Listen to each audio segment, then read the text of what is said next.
everybody? What's happening, everybody? Friday, December 13th, 2024. Just realized today's Friday the 13th. Didn't even notice that. My name is Kevin Smith. Thank you all so much for tuning in to Loud Majority Live. We have a very, very big show for you guys today. Something happened last night. Wasn't really a big headline, but it includes a bookend for me personally. A bookend for why I got into this industry in the first place. The reason why I distrust the media and the reason why I'm so, why I do everything I can to promote independent voices, whether it's this network or people like Joe Rogan or Tim Pool or really any non-mainstream outlet. Today we're going to talk about why.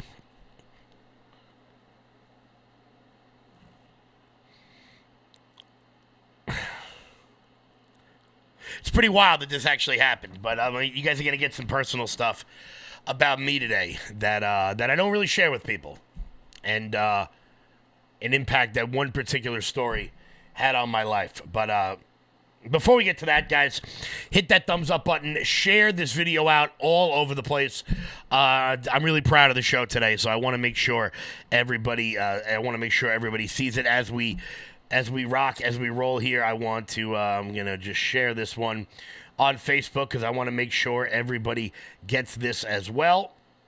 If you're watching on X, do me a favor. Make sure you repost this video. We're going to be going back into the Wayback Machine today. The way back machine to 2006 in a little bit. We're going to be doing that in the second half of the show. Well, not really the second half, said the 2/3 of the show, because the first half of the show is going to be about the media and why they're dying and how they're just not getting it. And today is not going to be a political show, so to speak. It is going to be a rot of culture in this country. A rot that is dying. And that is the establishment media. That is the cancer on the American populace that is the mainstream media. So before we get started, guys, hit the thumbs up button, share the video out all over the place. Let's dive right on in. Because a couple days ago, Van Jones made a point that the mainstream media is completely and utterly declining. And he had a hard time figuring out why.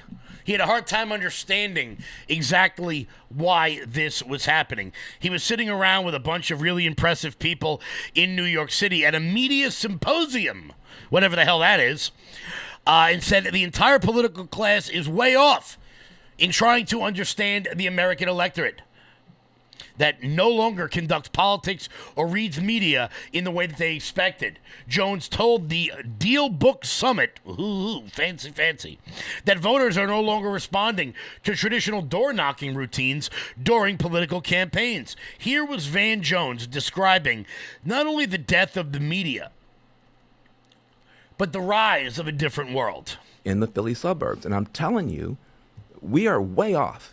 The entire political class is way off. First of all, digital is a new door knocking. Mm-hmm. You got to understand that. We were laughing our butts off at Donald Trump for suspending his door knocking campaign and letting Charlie Kirk and Elon do a bunch of stuff online. Mm-hmm. We said, these guys are idiots. These guys are stupid. Then you start knocking on these doors. You know what people come to the door with? Their phone in their hand. They're in a 24-hour digital surround sound that has nothing to do with CNN, has nothing to do with any stuff that we do. I asked I got a teenage son, I asked him, who are the most influential people in the world today? I'm thinking to myself, he's going to say Barack Obama, Oprah Winfrey, Jay-Z. He says, Kai Cent, Aiden Ross, Jinxie, and Sketch. I don't know who he's talking about. I said, what platforms are you on? He goes, I'm on Twitch, Kick, and Rumble. I said, that sounds like you need to go to the hospital. What are these platforms? I'm telling you guys, the mainstream has become fringe, and the fringe has become mainstream. There are platforms, there are people out there that are getting 14 million streams, and we're on cable news getting 1 or 2 million. And so there is a whole world out there. Kellyanne Conway, I hate to agree with her, but I do a lot of times. Donald Trump understood that and we didn't. And that's not just Democrats that don't. The entire political class is way off, way off, way off. Now, there's a couple parts of this I want to break down. Number one, Van Jones is right. The mainstream has become the fringe, and the fringe has become mainstream, but not in the way he is meaning it. What he means is that fringe ideologies are becoming mainstream. No, Mr. Jones. Mainstream media has become the people with the fringe ideologies inside of their bubbles, inside of their own little world where they sip Chardonnay and they laugh at the waiters as they walk past. That is the fringe. You are not us. We are the media now. And you're dying. You're dying a slow death. And you did it over the course of decades. You did it over the course of decades. And you have no one to blame for this but yourself. CNN, the most trusted name in news, the people who were on the ground during the first Iraq War, people like Bernard Shaw, who were reporting bombs over Baghdad, real, breaking, hard-hitting stuff, is a thing of the past. And it's going to be up to independent outlets like ours. Look, I don't care. Insert your favorite independent host. I don't care if they're on the right. I don't care if they are on the left. The populism movement is growing. Those people who wear makeup on television, they're dead. So much so that CNN's ratings have dropped so far since the Donald Trump victory, they have now fallen behind the Food Network. As you can see from today's thumbnail, Emeril Lagasse is now more influential than the biggest names at CNN. The first thing I want to say is we routinely cover the demise of CNN and other cable news networks. Amen. And I wanted to make a joke about beating a dead horse, but it feels a little too close to literal in this regard because CNN is dying. But CNN falls to Food Network Hallmark channels in ratings battle following Trump victory. The ratings are so bad, they're now beneath Hallmark. And wow, the evening lineup averaged a total of 367,000 total viewers between 8 to 11. In comparison, Fox averaged 2.5 million. Understand, that is not key demo. I mean, That's overall 367? Yeah, their key demo is 67,000. Brutal. Guys, we have more than that watching the show on average live, let alone the total viewership of the show. People's tweets have more viewership. CNN hosts get more visibility from tweeting their stories than from being on air. Which is also crazy while they're all making seven figures, or now, in the case of Anderson Cooper. This is actually pretty crazy, too. Fox News, in comparison, had 280,000 viewers during the key demo. And that's pretty nuts because we, as well as a lot of other shows, are absolutely crushing that.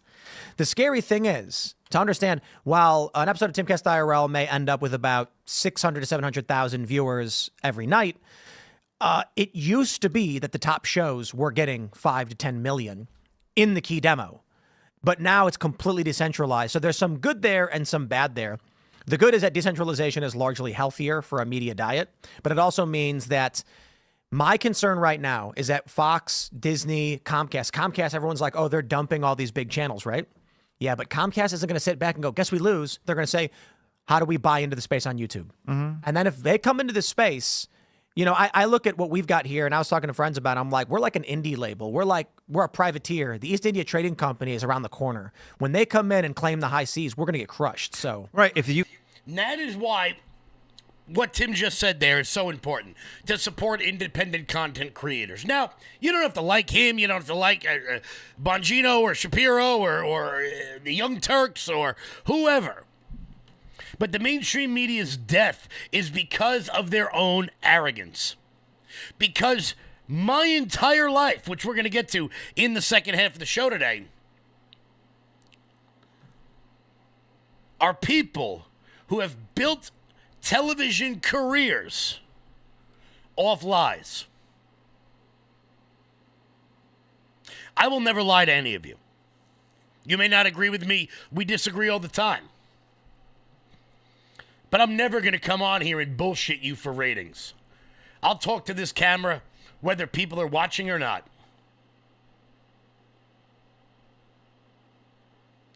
These people will not do it. In just a second, we're going to show you guys a clip from CNN of Scott Jennings. You guys know I've had some fun with Scott Jennings over the course of the last week as he absolutely destroys the idiots over on CNN. But it is not Scott Jennings I want you to listen to. It is the panel and their reaction to what is very, very obvious about what Scott Jennings is saying. Before we get to that, Mike Lindell. You're still looking good. I'm still feeling good. You know, I've got all your MyPillow products. Mattress topper, bed sheets, MyPillows, towels, slippers, blankets, sleepwear, dog beds. Whoa, Charles. Everyone now can get MyPillow products at huge discounts at MyPillow.com. That's right. Now's the time to go to MyPillow.com or call the number on your screen. Use your promo code to take advantage of our 3-in-1 sale. We're bringing you exciting new products, overstock specials, and closeout deals you won't find anywhere else. For example, when you buy one of our brand new MyPillow 2.0s, you get another one absolutely free. And with our overstock sale, you save 50% on our luxurious Giza Dream bed sheets. That's as low as $29.99 for the best sheets ever. And with our biggest closeout special, you get our all-season slippers for only $35. Or our sandals and slides for just $25. Quantities are limited, and once they're gone, they're gone. Guys, head on over to MyPillow.com, promo code LOUD.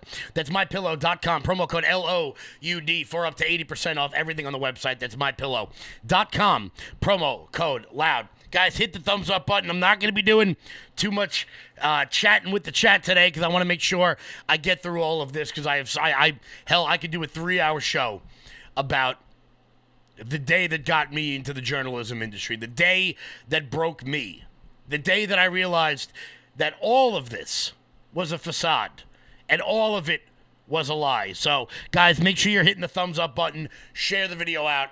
Let's keep on going here. So, over the last couple of days, Caitlin Clark. For those of you who don't know, Caitlin Clark plays for a team called the Indiana Fever, something you had never heard of until last year, until Caitlin Clark came along.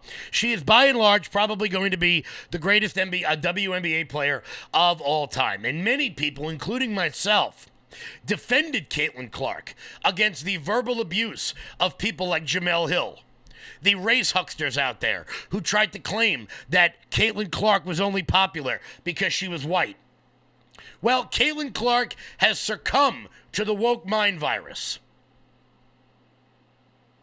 spitting on the faces of everyone who defended her. Now, I don't really care about the WNBA. I don't really care about the NBA, to be honest with you. I'm not really a basketball fan. But Scott Jennings makes this point on CNN, that the reason why people are this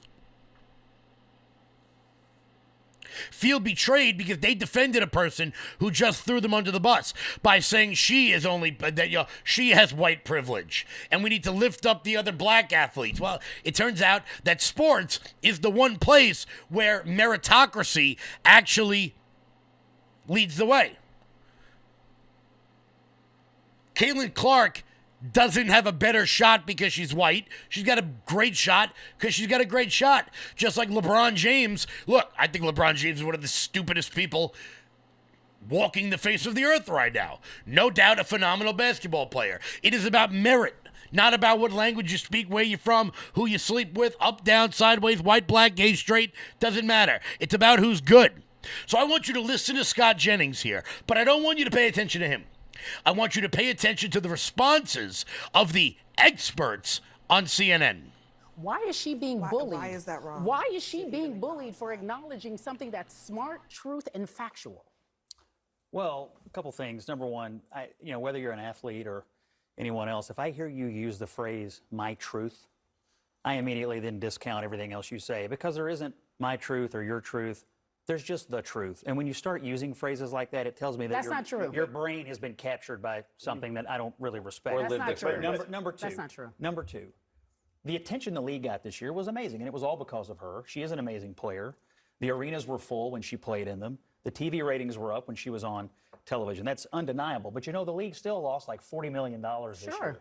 And it's never made money. And to me, when you're talking about respecting people who built something, what did they build? A league that loses money every year? She has the capacity. What do you mean, to what did they build? What do you mean, what did they build? What kind of a business did they build? The reason why it's still up and still running, whether it's losing money or not, is because of these black women who are in this. Isn't it because of the investors? No, Scott, stop it. You stop it now. It's not. I was in Dickie's arena. Who pays for it? I was in Dickie's arena. Let me just tell you. It says more about the people who are getting offended by it than her. I think they're just disappointed that she appears to have been captured by the woke mob. You don't like the And here's the disappointment. It's the white privilege.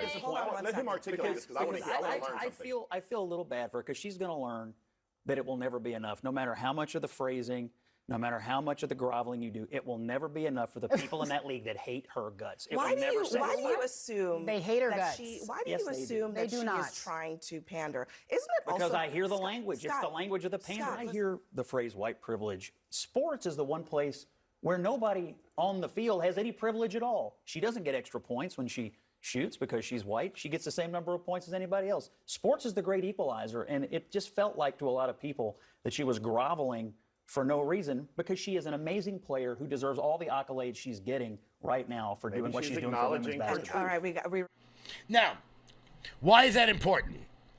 Obviously, we've highlighted Scott Jennings and how jealous I am that he has the coolest job on earth of making stupid people look stupid every single day. But I highlight this because the response from that panel is why CNN is currently has less viewers than the Hallmark Channel. No one respects these people anymore because they can't get out of their own world. And people like me, people like Scott Jennings, are correct. If you use the phrase, my truth, you're a dumb ass. There is no such thing as your truth. There is just the truth. If you say that Caitlin Clark is only good because she's white, or only getting notoriety because she's white, like Caitlin Clark said, you're a dumbass. But I don't believe that Caitlin Clark actually believes that. I believe she knows she has to say that.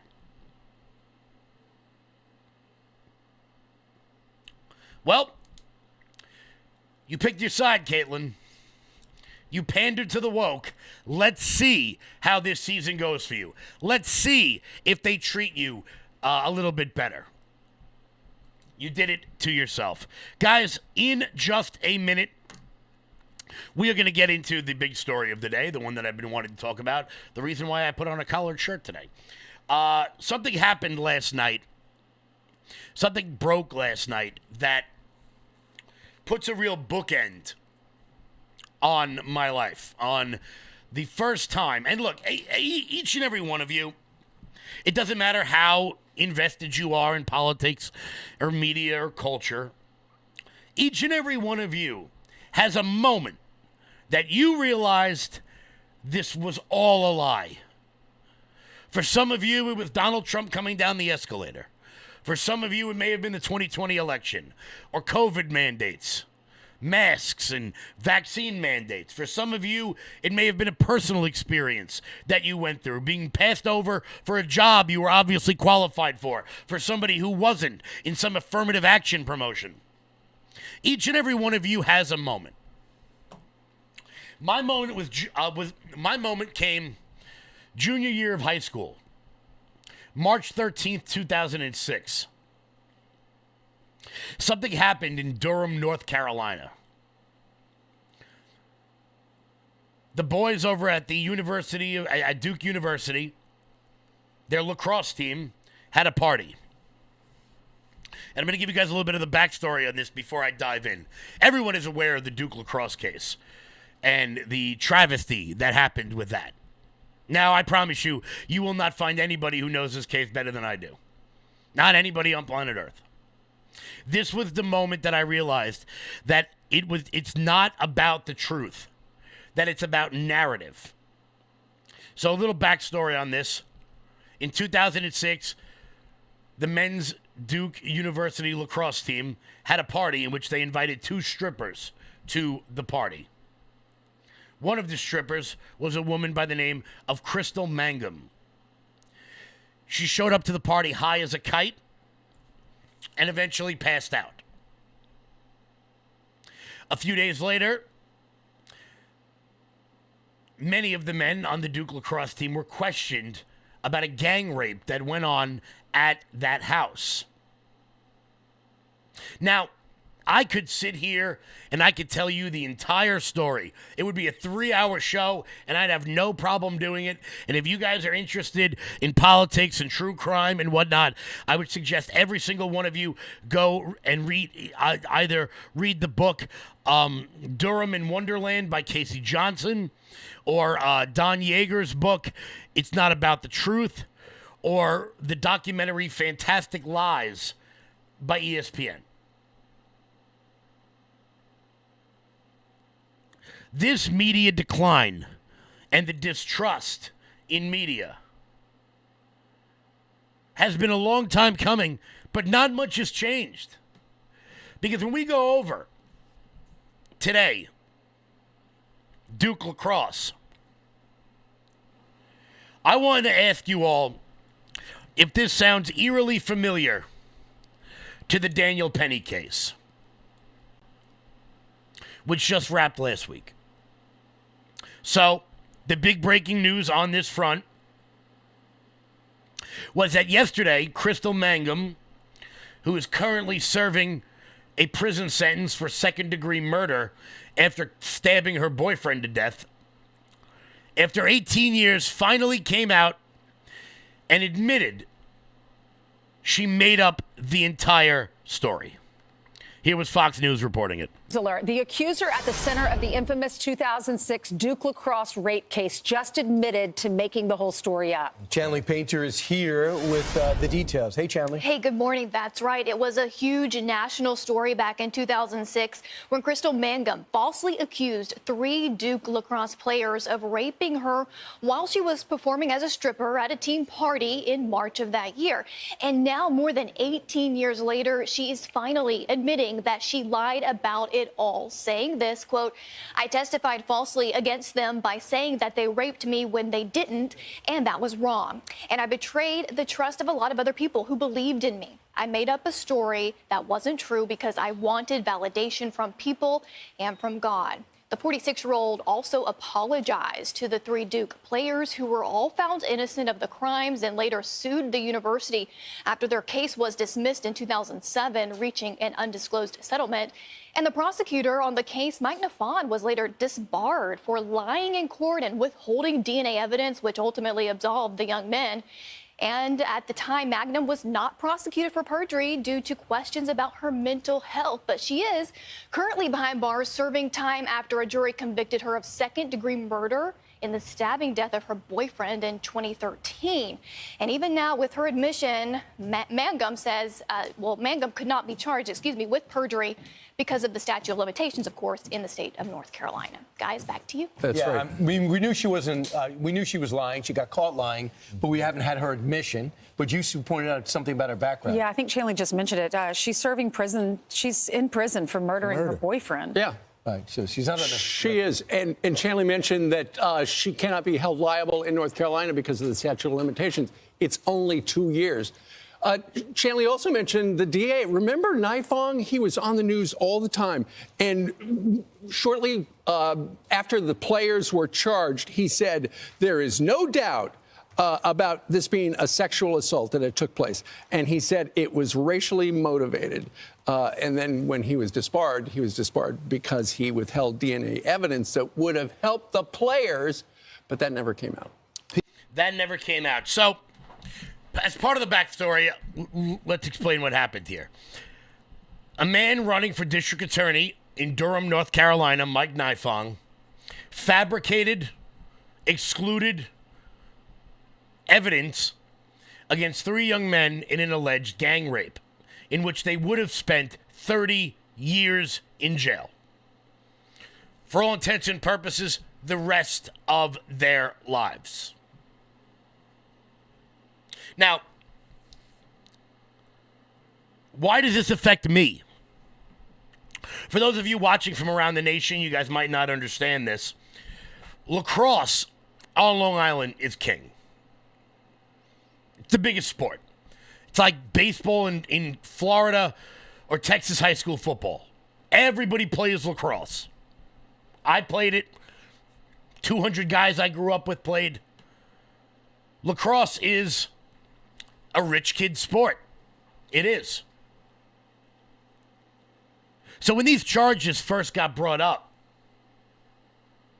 as the senior editor at the New York Times at the time admitted, I can't play the clip because I will get copyrighted by ESPN. He admitted this was black against white. It was rich against poor. It was male against female. It was educated against uneducated. It was privileged against oppressed. It was gowned versus town, which is what a lot of the elite universities describe, because many of the elite universities tend to be in incredibly poor neighborhoods. So you have affluent white kids who will end up going to school in a place like Duke, which is in Durham, which is incredibly poor. Now, why did this bother me so much? It bothered me because, this could have been me. It could have been 100 guys I knew. And the media didn't care what the truth was. It was all about narrative. It was all about an agenda. But moreover, no one was punished. None at all. As a matter of fact, careers got made off of this case. I'm just going to read to you some of the reporters. This is 2006. Who made careers off of covering Duke lacrosse. Dan Abrams, currently on News Nation. Joe Scarborough, Morning Joe. Nancy Grace, currently on Fox. Chris Cuomo. Katie Couric. Matt Lauer. Lisa Pinto. And let's not even pretend to leave out the race hucksters like Jesse Jackson, who used this obviously bullshit story to feed their own narrative, let alone the district attorney or the acting district attorney, Mike Nifong, who, after excluding exculpatory evidence and fabricating DNA evidence against 3 innocent people, spent 1 day in jail. 1 day in jail. Crystal Mangum, for her part, would have walked away from this scot-free. Only in 2013 did she end up in jail for stabbing her boyfriend. Second-degree murder. I believe it was 13 to 16 years. She's up for parole soon. She'll be out. Now, full disclosure, some will say the boys were made whole in a settlement with Duke University. Okay. But the reason why they were accused with the exact reason why they got out. I want to make it clear, those 3 names you saw up there, they're incredibly rich kids. One of them went, for my local viewers, one of them went to Chaminade, a school that costs like $30,000, a high school that costs like $30,000 a year. Another one of them went to Del Barton in North Jersey, another school that cost about $30,000 a year. Could you imagine what would have happened if Crystal Mangum would have accused someone on that team who was poor? They would have stayed in prison for the duration of the trial. Hell, I'm sure some of them, many people in our criminal justice system, would have pled guilty and taken a lesser sentence in order just to get this damn thing over with. Because if you don't believe this happens every day,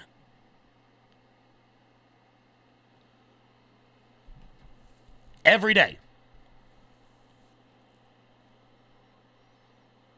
and the media didn't care. Now let's take this Duke Lacrosse case and compare it to dozens of others. Dozens of others. Whether in the sexual assault field or just in the race huckster field.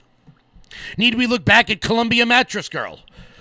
The girl at the University of at Columbia University who claimed she was sexually assaulted on a mattress and carried the mattress around campus as some sort of art piece, only to later find out that that story was totally debunked. The Virginia, was it University of Virginia? Or was it Virginia? I think it was University of Virginia. Another gang rape case leading to more and more administrators being hired.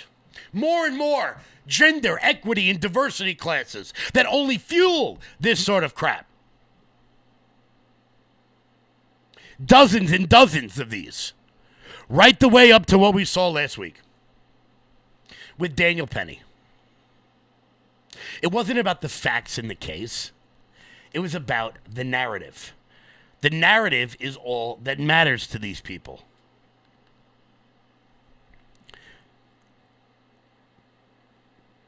Here is a former editor at the New York Times describing why the New York Times went through such efforts in this case.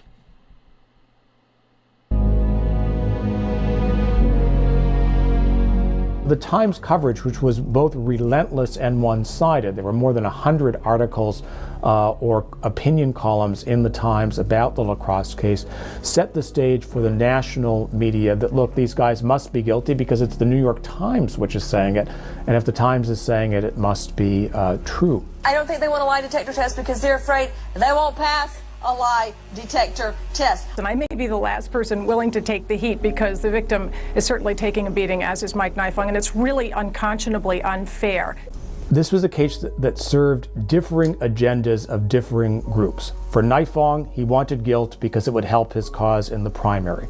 For the Duke faculty members, portraying their own students as racist advanced an on-campus agenda of making more hires, dealing with topics of race, class, and gender, and requiring more courses in race, class, and gender. And for the New York Times, this was a case that fit very much the basic assumptions of a typical Times journalist, that white male athletes were out of control, both sexual and racial connotations, and that advancing this would sort of advance a broader ideological agenda of the Times. And so this was it was almost a perfect storm of a case in which a variety of different groups could exploit the case for their own purposes. For their own purposes. Everybody did whatever they want. That man you just saw there is a professor at I think he's at Brooklyn College. His name's Casey Johnson. He wrote one of the books, Durham in Wonderland, which I highly suggest everybody read. I don't know Casey. I don't know anything about the book, but I read the book, but I'm not getting anything for it. I would highly suggest everybody read that book. Now there's more. There's absolutely more of this. Here is a video of Katie Couric sitting down with the parents of Reed Seligman following the verdict. Listen to Katie Couric seem to flippantly discuss the matters involved here, while these two parents had to, for the rest of their lives, Google their son's name with the word rape next to it. When the young men spoke this afternoon at the press conference, they all talked about, and the lawyers as well, the presumption of guilt that they witnessed in this case. Why do you think that happened? Why do you think it snowballed and there was so much public outcry against these players? Because I think there were a million agendas going on. I think that every specific group of people that, between banging pots and pans and media people, that imagine sitting in your home watching TV about your own child and having them make up stories in front of your own eyes based on, we didn't even know where they were getting half their facts from. And Reed would even look at me and say, well, that's not even true. Where did that come from? Or I never said that, and I never did that. And there's nothing you can do about it. And it happened every night between the media, between professors, between, victims' rights advocates saying things that weren't true. And there was not one thing we could do about it. I believe that people wanted to believe this because it made all the things they were fighting for, it gave them some fuel. And what will shock me till the day I die is that no matter how many facts came out, no matter how much information was out there, hardcore facts, people just shut their eyes to it and didn't want to hear it because it didn't suit the story that they were trying to put across. And that was scary. That was scary to know you've got the truth, you're trying to tell the truth over and over and over again and backing it up. And still people said, that's not suiting us. That doesn't give us what we need. Now, those were the parents of one of the accused. That was Kathy Seligman, speaking to Katie Couric following the verdict. Back in 2007, has anything changed? Have the media learned anything? Van Jones sits there and wonders why nobody watches them anymore. Nobody cares because of the same people in media are never punished. The same people in media never learn. And why would they? There's never any accountability for it. I want to make something very clear. There were people in media defending the Duke Lacrosse players at the time. And it's every single person who, at the time, would get called fringe, as Van Jones said, or extremist, or any number of any other pejoratives. Rush Limbaugh being one of them. Megyn Kelly being another. Bill O'Reilly. We all remember what they said about Bill. Dozens of figures on the right, Ann Coulter, stood up for them. But at the time, we didn't know. At the time, we didn't know that a star was going to be born from this. He was a senior at Duke University at the time, and we're going to get to him in just 1 minute because it turns out he might be one of the most powerful people in America right now. Before we get to that, guys, head on over to LFATV.us. That's LFATV.us. That's everything you guys need, all the LFA TV stuff over there. Guys, make sure you're hitting the thumbs up button when you go to LFATV US. You check out the shop over there. We really do appreciate it. I'm happy to finally get the chat up there on the screen today. I want to say hello to everybody. Make sure when you go to LFATV.us, consider becoming a monthly donor, guys. We can't do the sort of on-the-ground reporting that we'd like to without your help. Your Rumble rants, always phenomenal. Thank you. That is the best way to help out this network and everything we've got going on over here. So, guys, if you're watching on Facebook, hit the like button, tag a friend, hit the @ button, hit followers. That really helps grow the page. If you're watching on X, make sure you share the video out, repost the video. If you're watching on Rumble, make sure you guys are subscribed as we get closer and closer to 100,000 followers here on LFATV.us. That's LFATV.us. So as I said, at the time, a star was being born, and we didn't even know it. Now, I want to be clear. I hate a lot of media figures, and I don't use the word hate lightly. I really don't. But one of them is Nancy Grace. Anyone who knows me knows that I loathe this woman. Why? Well, aside from the fact that she's made an entire career out of basically just yelling at people on television, made virtually an entire career out of being wrong, made an entire career out of the despair of others. O.J. Simpson trial, Casey Anthony trial, Duke Lacrosse. Just watch the way Nancy Grace just chastises a college senior for having differing views than the narrative you just saw from Kathy Seligman's point of view. This is all about narrative. Watch her have a very different, watch the way she speaks down to this person. Little did she know that this college senior would one day become the deputy chief of staff to President Donald Trump. To go to Stephen Miller with the Duke Conservative Union. Stephen Miller, what's your response to the indictments handed down and the arrests? Well, I think I speak for many students when I say that we're very, very concerned that two innocent people may have possibly just had their lives ruined. Lord! You're saying it's not possible or innocent. That's not even I'm in the not realm of saying possibility. It's not possible, but a grand jury has heard evidence and deemed this fit to go to a trial. Right, and we're saying that without ever hearing what the victim has to say, you're saying the grand jury is wrong. I'm not saying I'm convinced at all. The victim is lying, and your first problem is two innocent people. I didn't say that. I said we're concerned that it's possible that two innocent people may have had their lives ruined because this case does have many irregularities and many inconsistencies. Do you have a sister? Yes, I do, but I would appreciate it. I assume you've got a mother. I mean, your first concern is that somebody's falsely accused? Don't tell me what my first concern is, please. My first concern when I first heard these out of your mouth. Maybe I'm crazy. I don't wear hearing aids. No, I didn't say that was my first concern when I first heard these allegations was that a innocent woman had been raped. That was the first thing that came to my mind, and I think came to anyone's mind. But as the facts started to come out, there was many irregularities and inconsistencies that troubled me like many other people. You've talked on the show about how she had bruises on her the day after. But a photo taken at 12:03 before the alleged rape occurred shows that she had bruises and open sores on her body. We also have the 911 call. That's not what Newsweek says. No, at 12:03. Yeah, that's not what Newsweek says.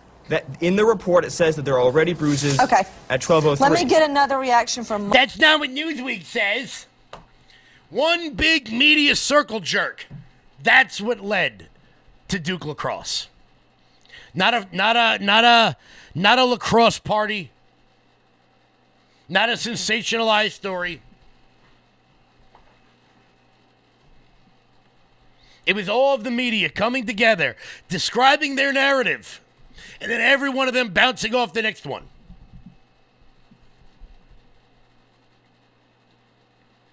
Oh, there's so many clips of this. I could play more examples of this from that Fantastic Lies documentary. I urge everybody, I think you might have to pay for it.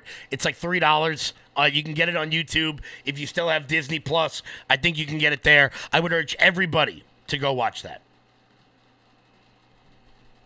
There are videos of Sharpton, Demi 1970. I can't pull them up, though, because Disney will hit me with a copyright violation. Unfortunately, you know they're very good at that. There's plenty. There's ones of Jesse Jackson and of the Black Panthers, of the radical professors on campus. Here's Stephen Miller again back in 2006 talking about the radicalism on college campuses and how university professors routinely hurt their students who don't think the same way.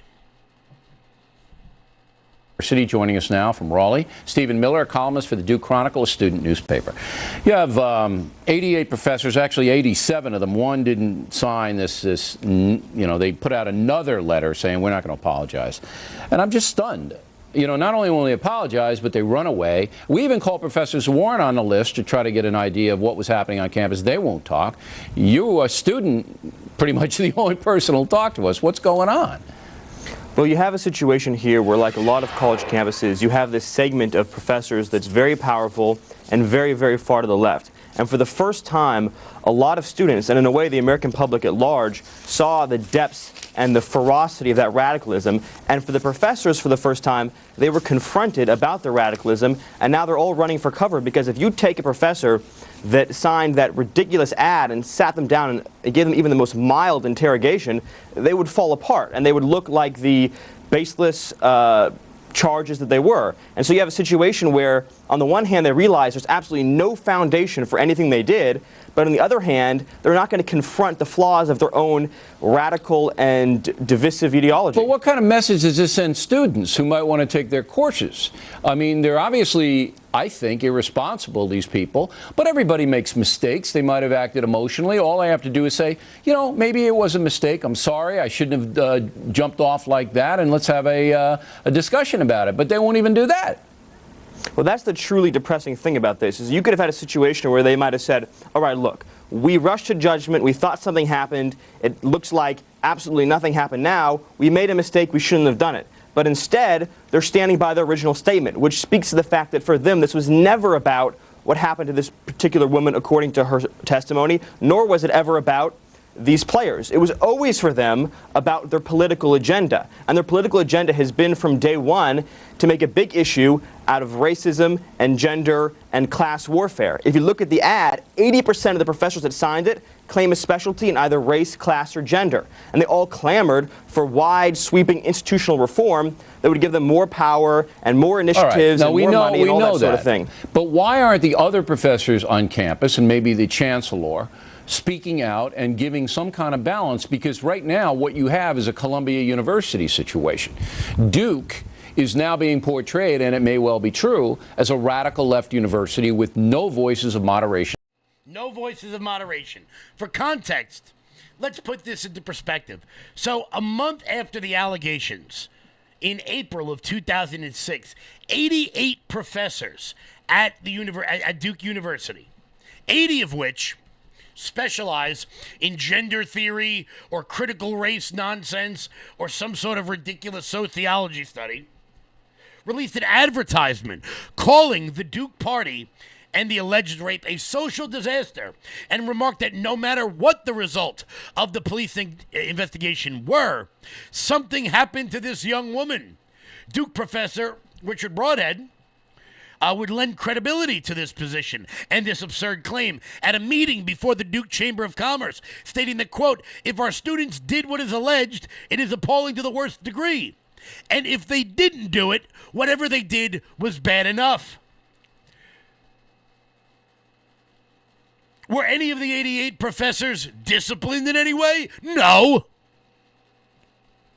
As a matter of fact, the leader of this advertisement calling on these young men to be castrated, the leader of this, James Coleman, is now one of the heads at the Duke Law School. They all got promoted. Do you know why there's a death in institutions in this country? It's not because of opinions. It's not. Have your opinions. I welcome your opinions. I've been trying to get Democrats on this show, those who think differently than me, forever at this point. And I wish more of them would come on. It is about facing the accountability when you're wrong. I have no problem with somebody making a mistake. For example, John King of CNN very famously said that a Saudi national had been arrested in connection with the Boston Marathon bombing. That was his reporting. He was wrong. He came out and he admitted it. And I have no problem with that. But there are people to this day who think something happened in that bathroom in Durham, North Carolina.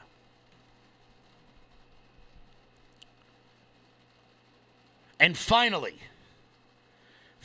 today, yesterday I should say, that can all be put to rest. Because here's the thing with these racial hoaxes.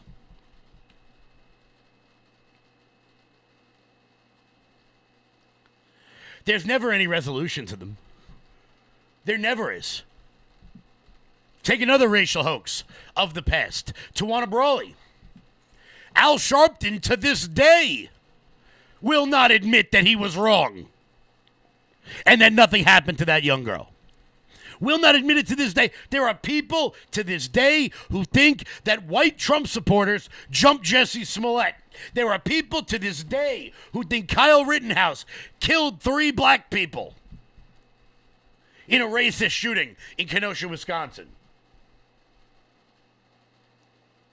This story dominated the media for a year.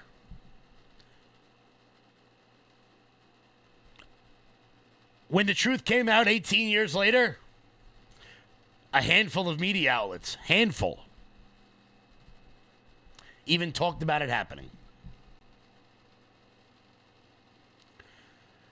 And until the end of time,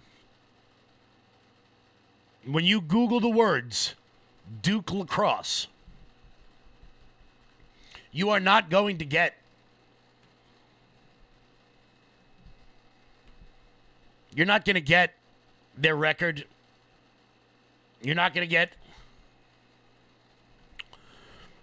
national championship wins. You're going to get those 3 names. Colin Finnerty, Dave Evans, Reed Seligman.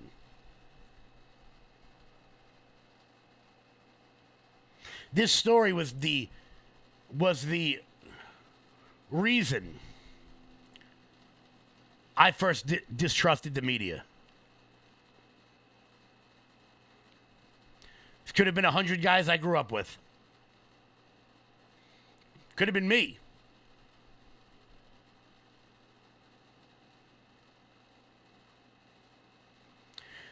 There's so much more I could say on this. So much more I could say. I could do a 3-hour show on the Duke Lacrosse case. But it's finally over. And I'm not saying not to believe victims. And I'm not saying that all rapes or racist incidents are hoaxes.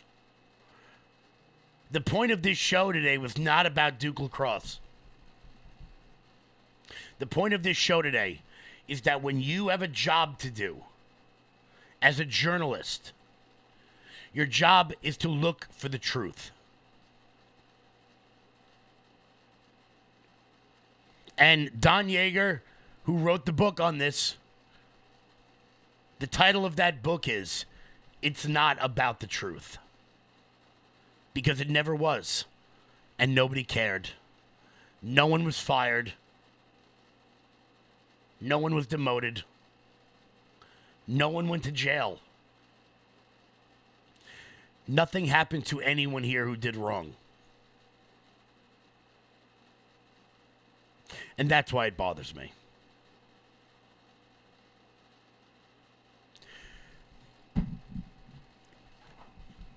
That's why I care so much about some true crime case from 20 years ago in a place I've never been to people I don't really know. And that's why I'm in this industry. Guys, I didn't think that would take as long as it did, but I want to thank everybody so much for sticking around through all of that. today was a big show for me. As I said, this case is what really got me into journalism and got me into commentating and news and politics. So I didn't see it coming. So it was great to see.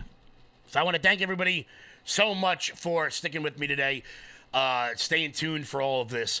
Guys, on the way out the door, head on over to loudmajorityusa.com. Sign up for our newsletter. Check out our shop. That is the best way to support this network and everything. Support the movement and everything we've got going on over here. Guys, I want you guys to have a phenomenal, phenomenal weekend. Will Johnson is coming up next right here on this network. Had a big show today. Very excited. Hit the thumbs up button on the way out the door, and I will see you guys live on Monday. Until then, everybody, stay loud.